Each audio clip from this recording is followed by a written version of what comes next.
19 दिन हो चुके हैं, लेकिन अमेरिका और ईरान के बीच युद्ध रुकने का नाम नहीं ले रहा है। ईरान से आई ये तस्वीरें ये बता रही हैं कि हालात कितने बिगड़ चुके हैं। नए हथियार और नई स्ट्रैटेजी के साथ ये जंग लगातार महाजंग की ओर बढ़ रही है। सुप्रीम लीडर, 40 कमांडर, 2 रक्षा मंत्री, 5000 से ज्यादा लोगों की मौत के बाद भी ईरान के तेवर कम नहीं हुए हैं। ईरान ना झुकने को तैयार है, ना रुकने को तैयार है। हर मौत का बदला लेने की पूरी तैयारी कर रहा है। ऐसा ईरान के नए हमले से देखने को भी मिल रहा है। आज सत्ता के सभी न्यूज मित्रों को हम बताएंगे कैसे ईरान युद्ध में ट्रंप कहीं ना कहीं फंसते हुए नजर आ रहे हैं। ऐसा ट्रंप के बयानों, धमकियों और फैसलों में देखने को भी मिल रहा है। अमेरिका ने ईरान में अपना लक्ष्य हासिल करने के लिए पूरी शक्ति लगा दी है। ट्रंप की टीस को आप ईरान पर उनके नए बयान से समझ सकते हैं। उन्होंने ये कहा है कि पागल के हाथ नहीं लगने देंगे परमाणु हथियार, चाहे जितना लंबा चले वॉर। मतलब ये कि अमेरिका किसी भी कीमत पर ईरान के परमाणु कार्यक्रम को तबाह करना चाहता है। पहले भी ट्रंप और नेतन्याहू इस तरह की धमकी दे चुके हैं। ईरान के परमाणु कार्यक्रम पर चिंता जता चुके हैं। इन बातों में ट्रंप का दर्द भी है और धमकी भी है। दर्द यह है कि ईरान ट्रंप की किसी भी धमकी से नहीं डर रहा है, बल्कि हर नई सुबह नई शक्ति के साथ प्रहार कर रहा है। ईरान लगातार मिसाइल और ड्रोन से हमले कर रहा है। ईरान के ऐसे तेवर पर ट्रंप अब अमेरिका के हित की भी बात कर रहे हैं। उन्होंने कहा कि हम ऐसा सबक सिखाएंगे कि ईरान कभी भी परमाणु खतरा नहीं बन पाएगा।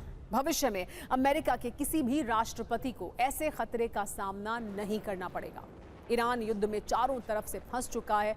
ट्रंप ईरान की टॉप लीडरशिप का सफाया करने के साथ साथ हमले पर सफाई भी दे रहे हैं। उन्होंने कहा है कि अगर अमेरिका ने कार्रवाई नहीं की होती तो ईरान परमाणु क्षमता हासिल कर लेता। सवाल यही है कि आखिर ईरान जैसे छोटे मुल्क के सामने अमेरिका क्यों बेचैन है। अमेरिका और इजराइल दोनों मिलकर भी ईरान में अपना मकसद तय सीमा में क्यों नहीं पूरा कर पा रहे हैं, जबकि अमेरिका की कन्वेंशनल मिलिट्री पावर ईरान से करीब 4 से 5 गुना ज्यादा है। अमेरिका का डिफेंस बजट ईरान से 45 से 60 गुना ज्यादा है। अमेरिका के पास दुनिया की सबसे बड़ी और सबसे एडवांस्ड एयरफोर्स है। पिछले 19 दिनों के युद्ध में अमेरिका ने अपनी पूरी शक्ति का इस्तेमाल भी किया है, लेकिन युद्ध खत्म होने का नाम नहीं ले रहा। आज की तारीख में ट्रंप की स्थिति कुछ इस तरह हो चुकी है। वो हॉर्मुज स्ट्रेट में फंस गए हैं। ईरान ने हॉर्मुज स्ट्रेट में ऐसा ताला लगाया है, ऐसी घेराबंदी की है जिसका असर दुनिया के कई बड़े देशों पर हो रहा है। ईरान ने हॉर्मुज स्ट्रेट के रास्ते तेल आपूर्ति रोक दी, जिससे दुनिया की अर्थव्यवस्था पर बड़ी चोट पहुंची है। ट्रंप अब अपने सहयोगी नेटो देशों से हॉर्मुज में रास्ता खुलवाने की अपील कर रहे हैं, लेकिन ट्रंप का साथ कोई नहीं दे रहा। ऐसा लग रहा है कि ट्रंप अलग थलग पड़ गए हैं। हॉर्मुज संकट के बाद अमेरिका के कई मित्र देशों ने ट्रंप को हाई वोल्टेज झटका दिया है। ब्रिटेन का कहना है कि वो इस युद्ध में नहीं फंसेगा। इटली की दलील है कि जंग नहीं, बातचीत से इसका हल निकलना चाहिए। यूरोपीय यूनियन ने भी ट्रंप की अपील को ठुकरा दिया है। जर्मनी ने साफ कहा है कि वो किसी भी सैन्य कार्रवाई में हिस्सा नहीं लेगा। जर्मनी के रक्षा मंत्री तो यहां तक इशारा कर चुके हैं कि ये यूरोप का युद्ध नहीं है। जब अमेरिकी नौसेना खुद इतनी ताकतवर है तो कुछ यूरोपीय जहाज क्या ही कर लेंगे। कहानी यही है कि ट्रंप के पास अब कोई विकल्प नहीं है। ट्रंप बहुत गुस्से में है। ट्रंप अकेले पूरी शक्ति से लड़ाई लड़ रहे हैं। इसका सबूत कुछ घंटे पहले भी देखने को मिला, जब अमेरिका ने हॉर्मुज स्ट्रेट में बम बरसाए। अमेरिकी फोर्सेस ने ईरान के तटीय इलाकों में स्थिति हार्डन्ड ईरानी मिसाइल साइट्स पर हमले किए। 5000 पाउंड यानी लगभग 2300 किलोग्राम के बम बरसाए गए। ये बंकर बस्टर टाइप के बम हैं जो अंडरग्राउंड या मजबूत कंक्रीट संरचनाओं को भेद कर तबाह कर सकते हैं। अमेरिका ने ईरान की मिसाइल साइट को टारगेट कर हमले किए थे। ये हमले ईरान की anti ship cruise missile centre पर किए गए, जो हॉर्मुज स्ट्रेट से गुजरने वाले अंतर्राष्ट्रीय जहाजों के लिए खतरा बन रहे थे। बंकर बस्टर बम से मिसाइल लॉन्च साइट नष्ट की गई। अमेरिकी सेंट्रल कमांड ने आधिकारिक तौर पर कंफर्म किया है। ये दावा किया गया है कि हॉर्मुज स्ट्रेट को खुलवाने के लिए अमेरिका ने बमबारी की है। आपको बता दें कि हॉर्मुज के पास ईरान की एंटी शिप क्रूज मिसाइल तैनात है। ईरान ने अमेरिका और यूरोप के लिए हॉर्मुज स्ट्रेट बंद किया है। नेटो से मदद न मिलने के बाद अमेरिका ने अकेले एक्शन शुरू किया।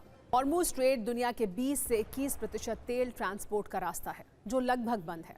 मार्च 1 से अब तक ट्रैफिक 97% कम हो गया है। सिर्फ 90 से 100 टैंकर ही यहां से गुजरे हैं। इसके अलावा ईरान ने कई कमर्शियल जहाज़ों पर अटैक किया है। जिसमें अमेरिकी ओन्ड टैंकर भी शामिल हैं। ट्रंप को लेकर एक सवाल बार बार उठ रहा है कि क्या वो ईरान युद्ध में फेल हो गए हैं, क्योंकि अब तक इस युद्ध में अमेरिका को भारी आर्थिक नुकसान हो चुका है। पश्चिम एशिया में कम से कम 17 अमेरिका के सैन्य बेस को भारी नुकसान हुआ है। कई रडार सिस्टम, थार्ड सिस्टम क्षतिग्रस्त हो चुके हैं, कई नष्ट भी हो चुके हैं। लेकिन हासिल क्या हुआ है, ये एक सवाल है। ईरान की टॉप लीडरशिप को खत्म करने के बावजूद हमले नहीं रुक रहे हैं। आपको ईरान के विदेश मंत्री के दावों से आइए बताते हैं कि ट्रंप के लिए कैसे ये युद्ध किसी चुनौती से कम नहीं है। ईरानी विदेश मंत्री का दावा है कि ट्रंप को नेतन्याहू ने युद्ध में फंसाया। ट्रंप हर दिन नया लक्ष्य तय करते हैं। सरेंडर, सत्ता परिवर्तन जैसे लक्ष्य अधूरे हैं। ट्रंप हॉर्मूज खोलने के लिए मदद मांग रहे हैं। यह भी कहा है कि ट्रंप को एहसास है कि वो मुश्किल में फंसे हुए हैं। ईरानी विदेश मंत्री के दावे के मायने यही हैं कि अमेरिका के सामने ईरान सरेंडर नहीं करेगा। अमेरिका अपनी गलती माने और हमले रोके। इस युद्ध को लेकर अमेरिका में भी ट्रंप का विरोध हो रहा है, उन्हें विरोध का सामना करना पड़ रहा है। अमेरिका के राष्ट्रीय आतंकवाद रोधी केंद्र के निदेशक जो केंट ने अपने पद से इस्तीफा दिया। उन्होंने ट्रंप पर सवाल उठाते हुए सोशल मीडिया पर यह लिखा कि ईरान से अमेरिका को कोई तात्कालिक खतरा नहीं था। इस युद्ध की शुरुआत इजराइल के दबाव के कारण की गई थी। वहीं ट्रंप ईरान पर हमले का बचाव कर रहे हैं। सिर्फ 120 सेकंड में ट्रंप की महायुद्ध वाली महामुश्किल को आप भी समझिए। अमेरिका को भले ही यूरोपीय देशों का साथ न मिले, लेकिन इजराइल 100% तैयार है। जो नई जानकारी सामने आ रही है उसके अनुसार हॉर्मूज स्ट्रेट को लेकर नेतन्याहू ने सीक्रेट प्लान बनाया है। खबर यह है कि इजराइल हॉर्मूज स्ट्रेट में इंटेलिजेंस ऑपरेशन बढ़ाने की तैयारी में है। इजराइल हॉर्मूज स्ट्रेट पर कंट्रोल के लिए सैन्य विकल्प पर विचार कर रहा है। इजराइल हॉर्मूज में स्पेशल ऑपरेशन चलाएगा। इजराइल ईरान को टारगेट करेगा। हॉर्मूज स्ट्रेट पर ईरान की पकड़ को खत्म करने की तैयारी है। सवाल है कि आखिर ये संभव कैसे होगा।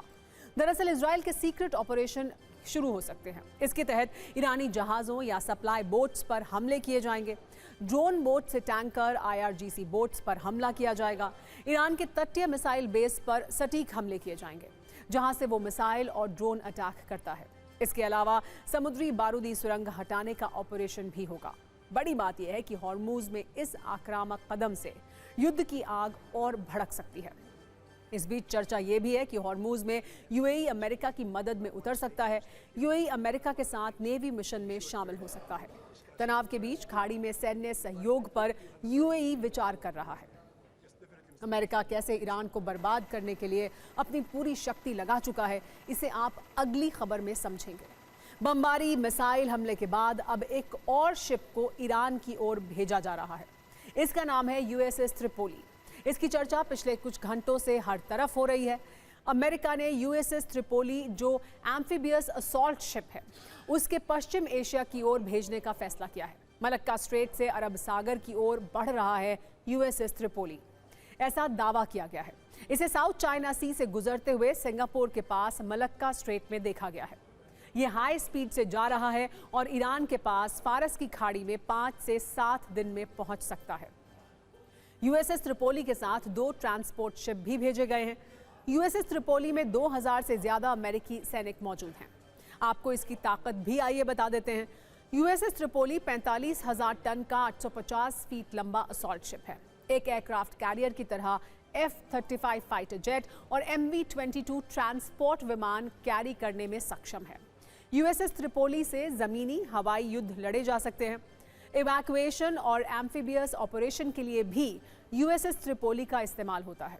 छापामारी और हमले दोनों के लिए इसका इस्तेमाल किया जाता है। USS त्रिपोली में स्पेशल ऑपरेशन के लिए खास यूनिट तैनात होती है। बड़े ग्राउंड ऑपरेशन के लिए भी ट्रांसपोर्ट शिप के तौर पर इसका इस्तेमाल हो सकता है। ऐसा दावा है कि USS त्रिपोली में 2200 सैनिक और क्रू मेंबर्स मौजूद हैं।